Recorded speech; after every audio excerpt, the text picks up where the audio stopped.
welcome you inside the studios of New Jersey College Baseball Nation and the global studios for ACBL Nation for this look back at the 2022 ACBL season. What a great season it was, a fantastic all-star night, including a home run derby, a great game, and then the playoffs, a new league champion in their first year of existence. The Bergen Metros take the title by beating the South Jersey Kings, the Quakertown Blazers, and then knocking off the Kaiser Division champs, the New York Phenoms, in a one-game championship series out on Staten Island for the title. Today, we'll look back on that. We'll also talk to some of our awards winners, a great group of awards winners and a fantastic individual season as well. But we'll get started by looking back at the Bergen Metros title run with their star corner infielder, Ethan Young.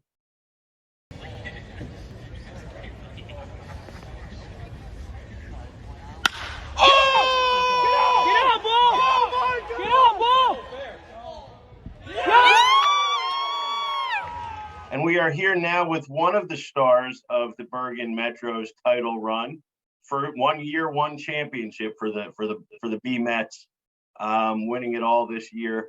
Ethan Young, who we saw, sounded like just hit a ball about 3,000 feet with the sound in that stadium.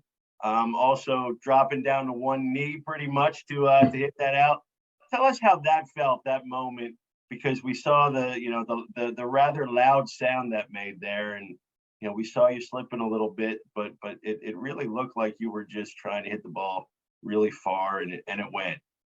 Yeah, I mean, it felt great. At that point in the game, we were, I think, only up by 1 or 2, so that kind of broke it open, and from that point on, we were kind of just cruising. And yeah, it fell down to a knee, kind of slipped in the box. I didn't mean to, but it looked really cool on the video. So I was gonna say it's the best accident of the year, right? Yeah, best way to end the year.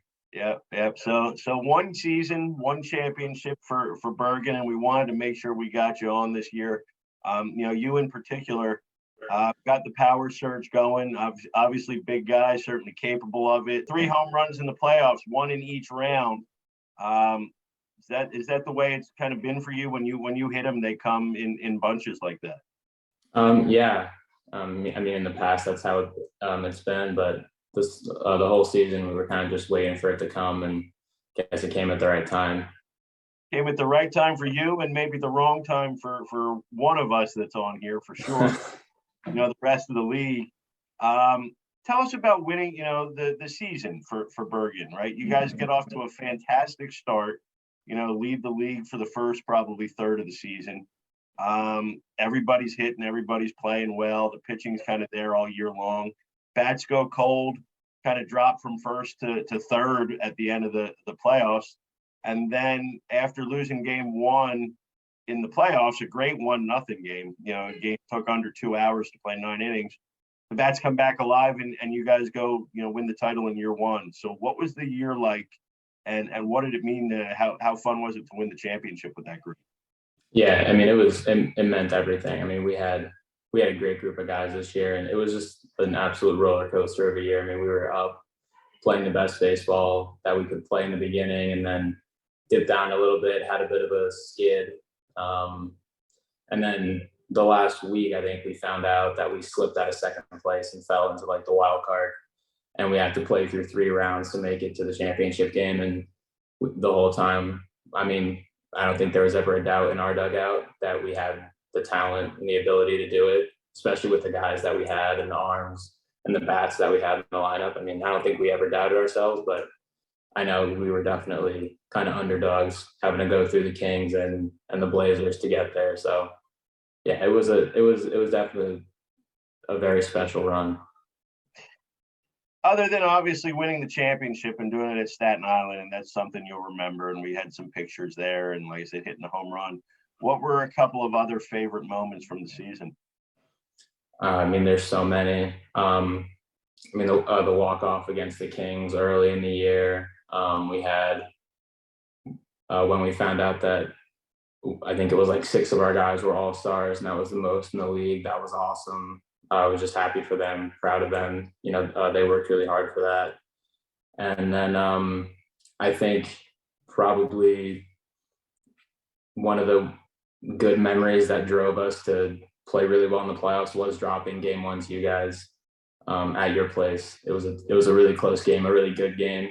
And that was kind of like, after that game, we knew that we could hang and we could have a chance to win. So I think that was probably like the turning point. And knew there was probably no other pitchers in the league that could throw like Jason pitched the first game either. Probably. Yeah, he was lights out, man. I mean, I think I struck out twice that game, and I was just like, I don't think we can hit this kid. So yeah. And Kyle McCaffrey going against each other. That was a lot of fun to watch too. I mean, one home run made the difference in a 1-0 game. And like I said, anytime you play 9 innings in an hour and 59 minutes, it's it's great baseball. But that whole series and the Quakertown series, I think you said before we came on, there were enough tight games there. There were 6 tight games that you're kind of due for an easy one, and it probably felt good in the finals to kind of roll to a big win.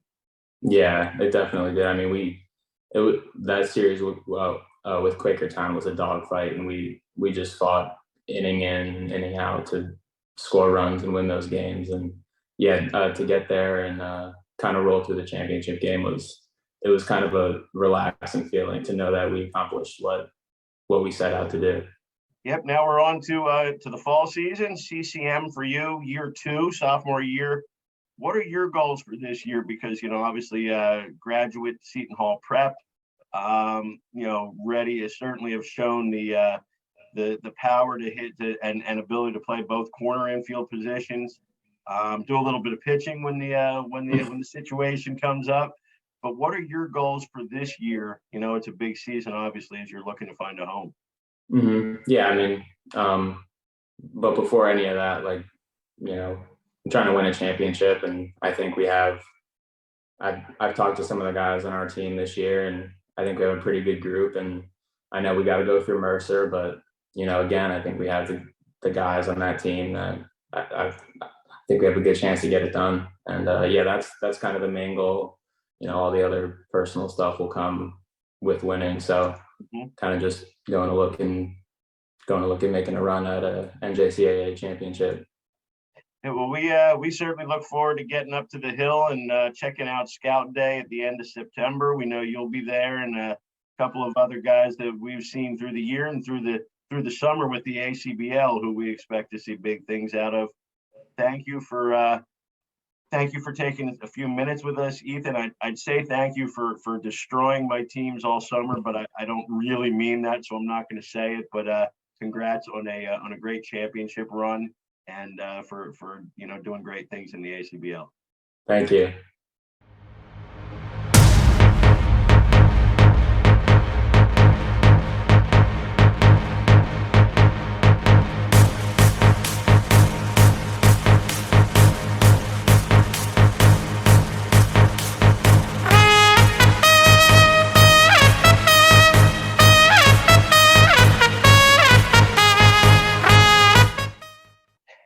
And we are here with the ACBL batting champ for 2022 with a .473 average, 3rd highest in the history, 55-year history of the ACBL, and telling them before the air that the right behind Mike Trout's dad on the all-time list, but it's Phil Bernstein. We last saw you at the throwing BP at the home run derby All-Star game.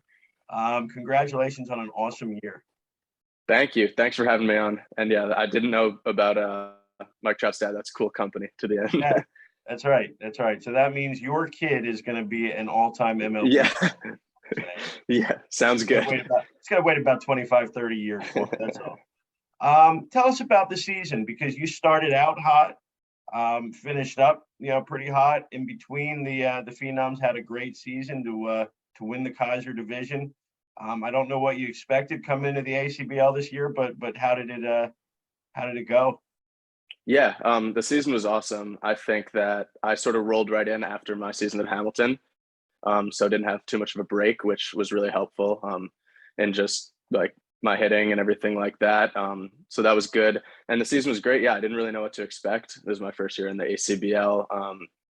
My team, the Phenoms, we did awesome. I played with a bunch of guys who I had played with when I was younger. We sort of went our separate ways. That was super fun to come back and play with them. And the competition was great. I like playing in the Long Island division, and then didn't get the result we wanted at the end, but it was a great season overall.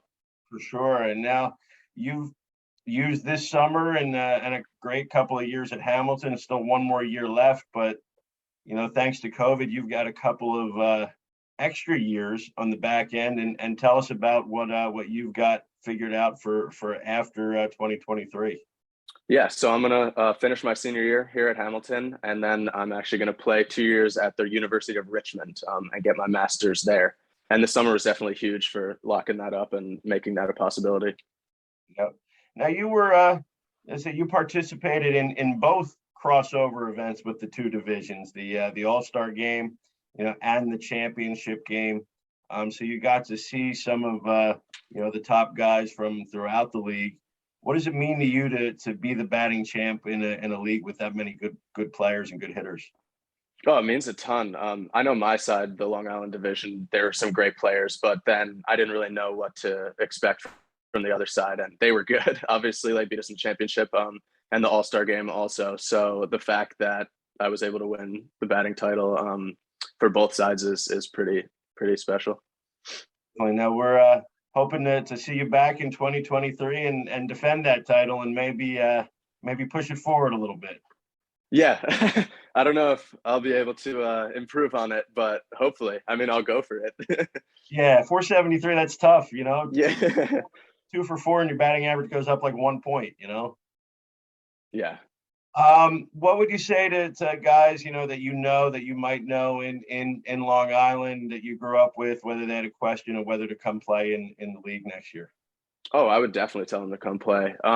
Yeah, again, I didn't know what to expect. Obviously, I played in leagues with like host families in the past where guys come from all over, but it's the same, if not better. Like I had a great time there. It was really good competition, and we played a lot of games. So if reps was definitely not an issue.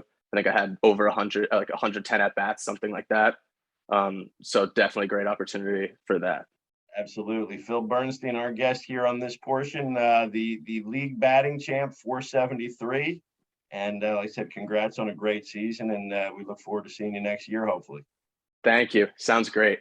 Pump it up, you got to pump it up, don't you know? Pump it up, you got to pump it up, don't you know? Pump it up, you got to pump it up, don't you know? Pump it up, you got to pump it up, don't you know? All right, on this segment of the end of the year ACBL award show, middle of June, the Joe Valenti thrown against the Trenton Generals actually gave up a hit to, I believe, Chris Reeder.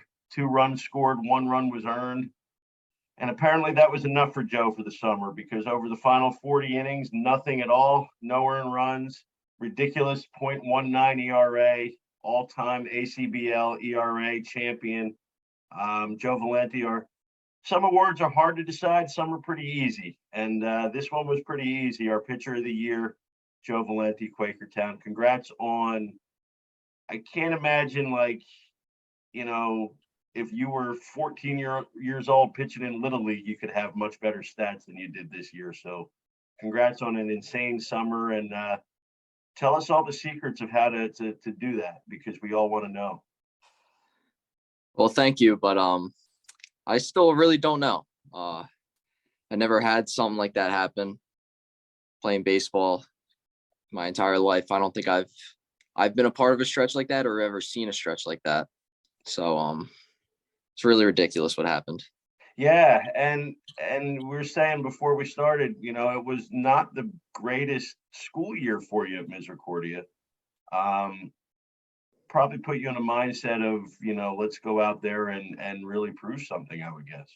Yeah, I wasn't very happy with how I threw or even how the team played this past year. We ended up losing conference first time in 10 years. So I came into the summer a little bit pissed off, wanting to improve myself, wanting to prove to myself that I'm better than what I did this past spring. And I think I got a lot out of it.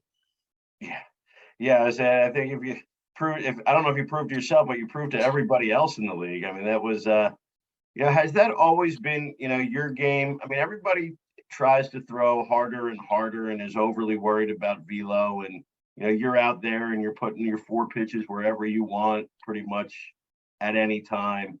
The radar gun doesn't mean a thing. Has that always been the way you threw? And what's it like now, like knowing that everybody else is trying to throw harder and you're not? That is actually how I've always been. I've never been a top velo guy at any age. So I think just playing that game's really helped me, especially move on and continuing to play that game. But I don't really care about velo or anything like that. If it gets outs, it gets outs. That's all I care about. Favorite game that you threw all year? Because 7-0, 0.19 ERA. You had the combined 9-inning no-hitter with Cole late in the year against Bergen. So against another one of the top teams, obviously. What stands out the most? That's a tough one. I would probably say the playoff game against Trenton. That one was fun because For you, what? Not so yeah, much. well, fun. it was fun for me, I should say. The playoffs is just a little bit of a different atmosphere, and so it's a lot more fun to pitch in those games than regular season. And going 9 and throwing 80, 90 pitches to go 9. It's always like when you're pitching and you're on, it seems like you guys were batting like 90% of the time because your innings went so quick. What was it like playing on such a good team this year? Obviously didn't win the title at the end, but certainly proved over 40 games that you guys were the top team. Yeah, it was a lot of fun. Everyone on that team is an amazing player. And just having a bunch of those guys at such a good level of baseball is really fun. Like even the games I'm not pitching, I'm still having fun watching them play. Who do you like watching pros wise? Because like we're saying your style's different than guys who are in the majors for the most part anymore. The guys who throw like the Tom Glavines of the world back in my day, they're not that many of them anymore. Who do you really like to watch pitch? My favorite's probably Jacob deGrom. He's the best pitcher on the planet right now. I don't think anyone else would disagree with that. No, and if he stays healthy, best pitcher ever, I got to imagine, right? Nobody. Yeah. Nobody's throwing their sliders at 94, and that's just not right. It's not fair. Like, I don't know how people ever get hits. When was the last? That's why I'm a pitcher, because I don't know how to get hits here. I was going to say, when was the last time you swung a bat in a game? That would be last year in the Pricky League. I got one at bat. Mentioned the Perky League. You decided that 40 straight scoreless innings to end the season wasn't enough for you. What happened after our season ended? Team that I played for last year was wondering if I could still pitch, and I said yes to that because I would never say no to pitching more. So I went and pitched in relief for them. We're in the championship series. So we got to make it a 42 inning straight scoreless streak now, right? Yep. Now, favorite team, Phillies, or are you? I'm a Red Sox fan, actually. Okay, so why did we? You're from the area. Why did we stay away from the locals? Just baseball wise. So growing up, my aunts had a house down in Cape Cod, and in Boston. So summer wise, we would always go up to Boston, and eventually to their house in Cape Cod. So I was always around that area. Summertime, like peak baseball time. So school's starting up again. Obviously, you mentioned, the MAC is tougher than it's been since you've been there as far as quality teams. What's it going to take out of you, and what's it going to take out of the team to try to get the title back? We just gotta work hard. I think that's something that we kind of got away from last year. Is I don't think we worked as hard, and myself included, as we could have. So just keeping that. We know we're not invincible now. I think it was a good thing that we lost, because I think we're coming back more hungry and more prepared to win this year. Absolutely. Just a few years ago, College World Series. Let's hope that your pitching can make that a possibility again in 23. And we appreciate you taking a few minutes here. Thank you.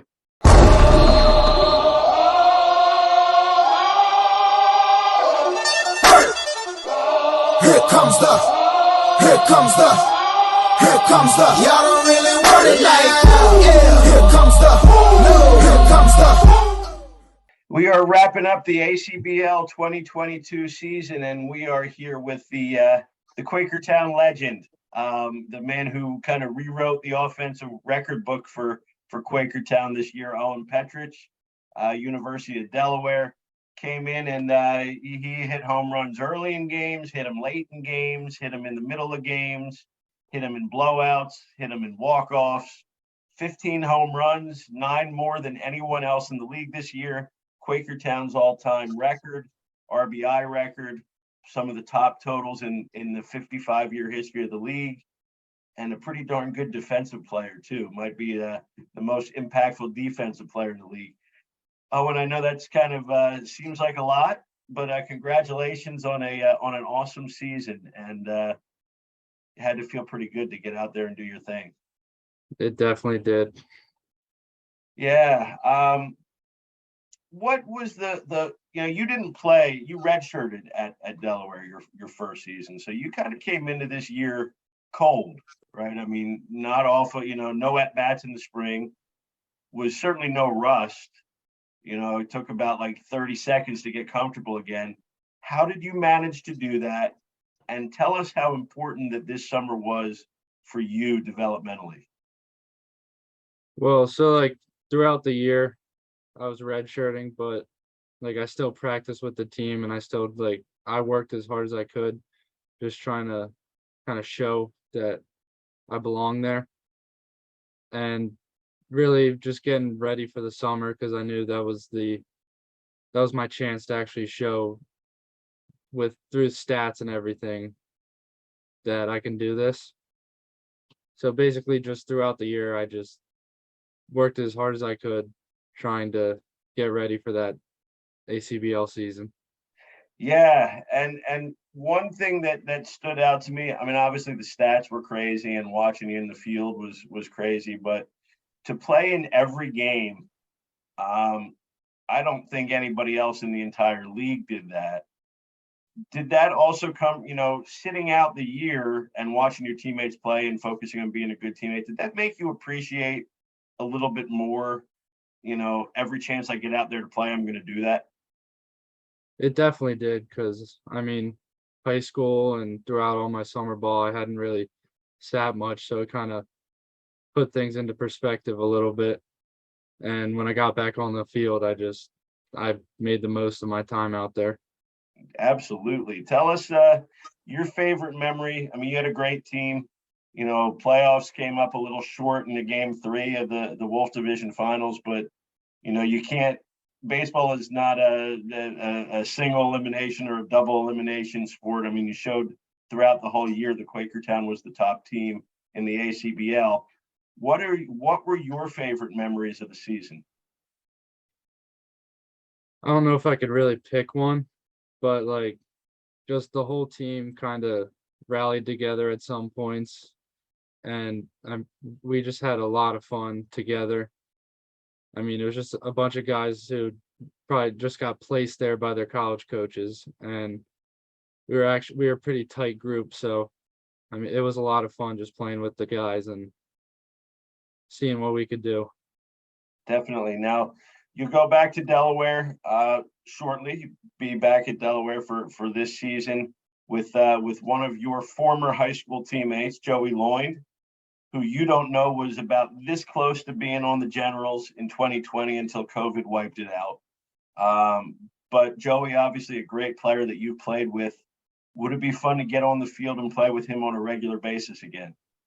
It would definitely be fun to play with him again, because I mean, in high school, my sophomore year, it was his senior year, and we went to the state championship. So it'd be fun to see what we could do on the field together again. Go from state championship game, and then we get Delaware to Omaha or something for the College World Series this year, right? Yeah.